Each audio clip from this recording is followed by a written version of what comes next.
memories while composing songs for Salt and Pepper. Ashik എനിക്ക് ഇപ്പോൾ character പറഞ്ഞു ആരാ അഭിനയിക്കുന്നതെന്ന് പറഞ്ഞു. ശ്വേത, മറ്റേ ലാൽ, ഇവർ രണ്ടുപേരാണ് അഭിനയിക്കുന്നത്. ആസിഫ് മറ്റേ കുട്ടിയാണ് അഭിനയിക്കുന്നത്. അങ്ങനെ പറയുമ്പോൾ അവരുടെ കോസ്റ്റ്യൂംസ് പോലും പലപ്പോഴും ആഷിക്ക് പറയാറുണ്ട്. ഇവർ ഇപ്പോൾ സാരി ചിലപ്പോൾ ഒരു ഡാർക്ക് ബ്ലൂ സാരി കൊടുത്തായിരിക്കും സ്ട്രീറ്റിലൂടെ നടന്നു വരുന്നത്. ഇതൊക്കെ കൃത്യമായിട്ടുള്ള പിക്ചേഴ്സ് നമ്മുടെ ഉള്ളിലുണ്ട്. അവർ ചിലപ്പോൾ ഒരു സീൻ പറഞ്ഞു, അത് സിനിമയിലില്ല, പക്ഷെ നല്ല ഇൻട്രസ്റ്റിംഗ് സീനായിരുന്നു. ഷോപ്പിംഗ് മാളിൻ്റെ കാർ പാർക്കിൽ മറ്റേ കൊതുകിന് ഇത് ചെയ്യാൻ ഫോഗിയില്ലേ, കൊതുകിനെ പറഞ്ഞു ഫോഗ് ചെയ്യണ ഒരു അവസ്ഥയിൽ ലാല് പോകുന്നത് ഒരു മഞ്ഞിലൂടെയൊക്കെ നടക്കുന്ന പോലെയാണ് ലാല് പോകുന്നത്. ഇത് ഫോഗിങ് ആണെന്നുള്ള പിന്നീടാണ് മഞ്ഞിലൂടെ നടക്കുന്ന പോലെ ഫോൺ ചെയ്ത് അദ്ദേഹം നടക്കുകയാണ് എന്ന് പറയുന്നൊരു സീൻ അദ്ദേഹം പറഞ്ഞു. നല്ലൊരു രസമുള്ള, എനിക്ക് വളരെ ഇൻട്രസ്റ്റിംഗ് ആയിട്ട് തോന്നി. അല്ലെങ്കിൽ ഇതുപോലും പുള്ളിക്ക് ആ ഒരു പോസിറ്റീവ് പ്രപഞ്ചമാണ് പുള്ളിക്ക് കൊടുക്കുന്നത്. അപ്പോൾ ഇതൊക്കെയാണ് എൻ്റെ മനസ്സിൽ ഈ പാട്ട് കമ്പോസ് ചെയ്യുമ്പോൾ ഇയാളുടെ ഒരു മ്യൂസിക്കൽ സെൻസിറ്റിവിറ്റി, ലാലിൻ്റെ ക്യാരക്ടറിൻ്റെ, കാളിദാസിൻ്റെ അല്ലെങ്കിൽ ശ്വേതാമേനോൻ അവരുടെ റിലേഷൻ, ഇതൊക്കെയാണ് മനസ്സിൽ പാട്ടുകൾ ചെയ്യുമ്പോൾ. അല്ലാതെ നമ്മളുടെ പ്രണയത്തെക്കുറിച്ച് നമ്മൾ അത് വേറെ പാട്ടായിരിക്കും ചെയ്യണ്ടാവുക. പക്ഷെ ചില പാട്ടുകൾ കേൾക്കുമ്പോൾ നമ്മളുടെ പേഴ്സണൽ ചിലപ്പോൾ പ്രണയങ്ങൾ ഓർമ്മ വന്നേക്കാം. അത്രേ ഉള്ളൂ. പ്രേമിക്കുമ്പോൾ എന്ന് പറയുന്ന പാട്ടിൻ്റെ ഒരു 2 വരി മുളാമോ? പ്രേമിക്കുമ്പോൾ നീയും ഞാനും നീരിൽ വീഴും പൂക്കൾ, ഓളങ്ങൾ തൻ ഏതോ തേരിൽ പകലറിയാതിരവറിയാതൊഴുകുകയല്ലോ അലയുകയല്ലോ.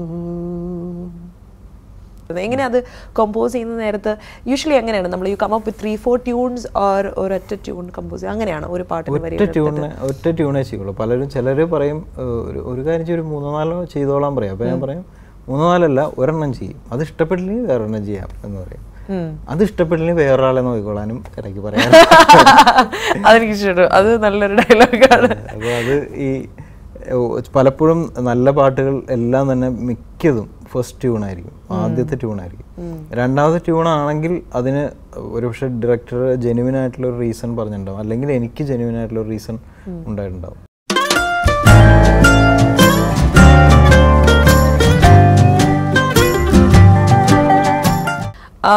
Please sing a few lines of a song composed by another music director. ഓലഞ്ഞാലിക്കുരുവി ഇളം കാറ്റിലാടി വരു നീ, കൂട്ടുകൂടി കിളുങ്ങി ഒരു ചിരി 4 മണിപ്പൂ പോൽ വിരിഞ്ഞു നീ, ചെറുമഷിത്തണ്ട് നീ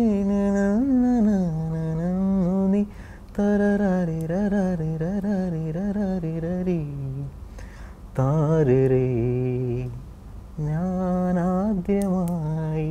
അത് ഈ വളരെ ഒരു പഴയ മെലഡി പോലത്തെ ഒരു പാട്ടാണല്ലോ. ഇപ്പോൾ ജയേട്ടനും വാണി ജയറാമും പാടിയതാണ്, ഗോപി ചെയ്ത പാട്ടാണ്. ഹരി, എൻ്റെ ഒരു ഫ്രണ്ടാണ് ഹരി നാരായണൻ, ഹരിയാണ് എഴുതിയത്.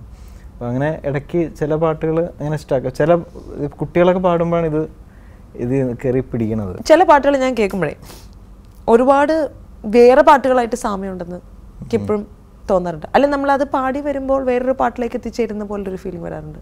There is A proper distinction between ഒരു കോപ്പിയടിയും ഇൻസ്പിറേഷനും തമ്മിൽ 2 പ്രോപ്പർ ഡിമാർക്കേഷൻ ഉണ്ട്. എവിടെയാണ് ഒരു മ്യൂസിക് ഡയറക്ടറിന് like how do you see both ഈ 2 ടോപ്പിക്സും എങ്ങനെയാണ്? ഇൻസ്പിറേഷൻ എന്ന് പറഞ്ഞു കഴിഞ്ഞാൽ സിനിമകളിൽ ഇൻസ്പിറേഷൻ എന്ന് പറഞ്ഞു കഴിഞ്ഞാൽ അതിൻ്റെ ചിലപ്പോൾ അതിൻ്റെ ഒരു തോട്ട് എടുത്തിട്ട് സിനിമയാക്കാൻ പറ്റും. ഈ പാട്ടിന് പിന്നിൽ തോട്ടിനേക്കാൾ കൂടുതൽ ഈണമാണുള്ളത്. അപ്പോൾ ബോത്ത് ഇൻസ്പിറേഷൻ ആൻഡ് കോപ്പി അത് സെയിം എന്നാണ് എൻ്റെ ഒരു ഇത്. പക്ഷേ പലപ്പോഴും ഇപ്പോൾ ഞാൻ ഉദാഹരണം പറയാം. ഇപ്പോൾ സോൾട്ട് ആൻഡ് പെപ്പറിൽ കാണാമുള്ളുനീറും നോവാണനുരാഗം, അപ്പോൾ ഇത് ചെയ്യുന്നതിന് മുമ്പ് ആഷിഖ് പറഞ്ഞു ഒരു പാട്ട് എനിക്ക് തന്നു, തമിഴിൽ ഒരു പാട്ട് തന്നു. അപ്പോൾ ഇതിങ്ങനെ ഏകദേശം ഒരു ഫീലിൽ ആണെന്ന് പറഞ്ഞു. അപ്പോൾ നമ്മൾ ശ്രദ്ധിക്കേണ്ടതെന്ന് വെച്ചാൽ should not be that song എന്നുള്ളതാണല്ലോ.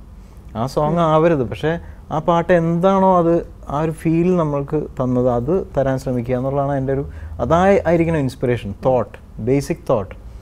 അതല്ലാതെ ഒരു ട്യൂണിൽ സമാനതകൾ വന്നാൽ ഒന്നില്ലെങ്കിൽ അത് അറിയാതെ വന്നതായിരിക്കും, അറിയാതെ വരാം. എനിക്ക് എൻ്റെ പാട്ടുകളിലും പലതും വന്നിട്ടുണ്ട്, അറിയാതെ വന്നിട്ടുണ്ട്, ചിലത് അറിഞ്ഞുകൊണ്ട് വരും. ഇത് രണ്ട് ഈ സിമിലാരിറ്റിക്കുള്ളൂ. ഇൻസ്പിറേഷൻ എന്ന് പറഞ്ഞാൽ ഒരിക്കലും ഇൻസ്പയർഡ് ആണെങ്കിൽ ഒരിക്കലും അതിൻ്റെ ട്യൂണിൻ്റെ ഒരു റിഫ്ലക്ഷൻ പോലും ആ പാട്ടിൽ വരാൻ പാടില്ല എന്നുള്ളതാണ് സത്യം. അപ്പോൾ അതേപോലെ ഒരു ട്യൂൺ കൊണ്ടുവന്നിട്ട് അങ്ങനെ ഡയറക്ടേഴ്സ് ചെയ്യാറുണ്ടെന്ന് പറഞ്ഞു.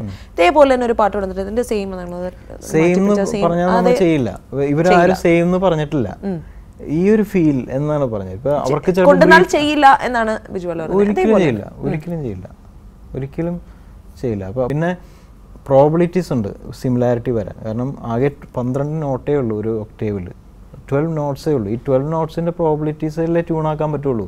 ലോകത്ത് 13ാമത്തെ നോട്ട് നമുക്ക് കൊണ്ടുവരാൻ പറ്റില്ല പ്രപഞ്ചത്തിൽ. അപ്പം അത് സിമിലാരിറ്റീസ് വരും, അത് യാദൃച്ഛികമാണ് പലപ്പോഴും.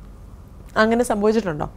സംഭവിച്ചിട്ടുണ്ട്. ഞാൻ എൻ്റെ ഒരു ഡാത്തടിയാലെ തന്നെ പാട്ടിനെ കുറിച്ച് ഒരു ഇത് വന്നിരുന്നു, ഒരു ട്യൂൺ, ഒരു BGM ഒരു MTVയുടെ ട്രിപ്പിംഗ് എന്ന് പറഞ്ഞിട്ടൊരു സൗണ്ട് ട്രിപ്പിംഗ് എന്ന് പറഞ്ഞിട്ടൊരു സീരീസിൽ വന്നൊരു പാട്ടിൻ്റെ ഇതാണ്. അതിനകത്ത് എൻ്റെ പാട്ടിൽ ഓ ഓ ഓ ഓ ഓ ഓ ഓ ഓ ഓ ഓ അങ്ങനൊരു പോർഷൻ ഉണ്ട്.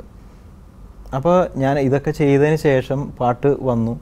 അപ്പോൾ എൻ്റെ ഒരു ഫ്രണ്ട് എന്നെ വിളിച്ചു, വിചേട്ടാ ഇത് ഒരു പാട്ടിൻ്റെ പോലെ ഉണ്ടെന്ന് പറഞ്ഞിട്ടൊരു ഇത് വന്നിട്ടുണ്ടല്ലോ, ഫേസ്ബുക്കിൽ ഇത് വന്നിട്ടുണ്ടല്ലോ. അപ്പോൾ ഞാൻ ഏത് പാട്ടാണെന്ന് ചോദിച്ചാൽ, അപ്പോൾ ഞാൻ സൗണ്ട് ട്രിപ്പിംഗ് എന്ന് പറഞ്ഞിട്ട് ഇത് തന്നെ. അപ്പോൾ ഞാൻ സൗണ്ട് ട്രിപ്പിംഗ് അടിച്ചു നോക്കി, അപ്പോഴത്തേക്കും അതിനും ഹിറ്റായിട്ടുള്ള വേറൊരു പാട്ടാണ് ആദ്യം വന്നത്. അപ്പോൾ നോക്കിയപ്പോഴത്തേക്കും അത് അങ്ങനെ സിമിലാരിറ്റി ഒന്നും തോന്നുന്നില്ല. അപ്പോൾ ഞാൻ അവനോട് തന്നെ അത് കുഴപ്പമില്ല, അത്രയും പ്രശ്നം അങ്ങനെ ഇതൊന്നും വന്നില്ല.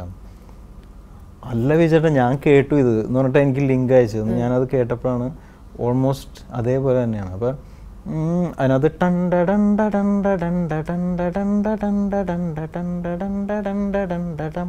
എന്നൊരു ബിറ്റുണ്ട്, അതിൽ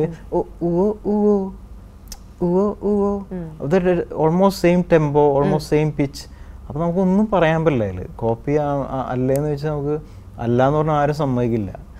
അപ്പം ഞാനിത് ഇങ്ങനെ രാത്രിയൊക്കെ കിടന്ന് ഇങ്ങനെ ആലോചിച്ചു ഇതെന്താ അതിൽ അങ്ങനെ വരണം. പക്ഷേ ഇത് ആ ട്യൂൺ അതിനകത്ത് സയൻറ്റിഫിക്കലി പറഞ്ഞാൽ അതിന് വ്യത്യാസമുണ്ട്. ഇപ്പം സസരി ഗരിറ്റി സാനി സസരി ഇതാണ് ട്യൂൺ, എൻ്റെ സസഗരി സഗരി എന്നാണ്. അപ്പോൾ ട്യൂൺ വ്യത്യാസമുണ്ടോ ആക്ച്വലി, പക്ഷേ എന്തോ സിമിലാരിറ്റി ഉണ്ട് താനും. അപ്പോൾ ഞാനിങ്ങനെ ആലോചിച്ചു രാത്രി കിടന്ന് ഇത് കോപ്പിയല്ല. അപ്പോൾ ഞാൻ അത് ഒറിജിനലാണ്, അത് ഒറിജിനലും എൻ്റെ കോപ്പിയും ആവാൻ പാടില്ല എന്ന് ഞാനിങ്ങനെ ആലോചിച്ച് വന്നപ്പോഴത്തേക്കും എനിക്ക് വേറൊരു സാധനം കിട്ടി. സോ അതെന്താ വെച്ചാൽ MTVയിൽ വന്ന സൗണ്ട് ട്രിപ്പിങ്ങിൻ്റെ ആ ട്യൂണില്ലേ ടൺ ടടം ടടം ടടം ടടം, അതും ഒരു കോപ്പി അടിയാണെന്ന് ഞാൻ കണ്ടെത്തി. അതെന്ന് വെച്ചാൽ സോൾജിയർ സോൾജിയർ മിട്ടി ബാത്തേ ബോൾ എന്നൊരു ഹിന്ദി പാട്ടുണ്ട് പഴയ, അതിൻ്റെ ട്യൂൺ ടൺ ടടം ടടം ടടം ടടം അത് ആണല്ലോ.